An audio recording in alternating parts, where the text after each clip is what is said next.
Assalomu alaykum aziz gulshaydalari, yoshlar olam kuzatuvchilari. Ushbu gulimiz Zamyakulkas qora reven sorti Gollandiyadan keltirilgan. Buni birgalikda ajratamiz.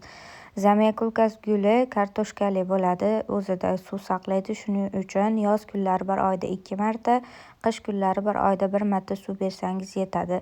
Zamyakulkas gulini ekishda albatta kartoshkasiga mos tuvakka eking, sababi shunda tezda etga beradi. Agar kattaroq tuvakka ekib qo'ysangiz, ildizini, kartoshkasini kattalashtirib, tepasi o'sishi sekinlashadi. Ozuqalardan sulfat magniy, agrikola, shunga o'xshash bargi uchun ozuqalar bersangiz bo'ladi. Bahor oyidan boshlab 15 kunda 1 marta. Zamyakulkas guli sprey yoqtirmaydi, quyoshni yoqtirmaydi, quyoshli joyga qo'ymaysiz.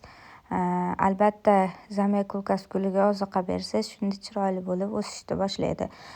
Xitoy sortlarini hech qachon katta bo'lib ketsa kesib bo'lmang, sababi gulda chirish hosil bo'lishi mumkin. Ma'lumotlarimiz foydali bo'ldi degan umiddaman. Mana zamyakulkas gulimizda 3 ta kartoshka chiqdi, alohidalab ekib oldik. Sog' bo'linglar, salomat bo'linglar.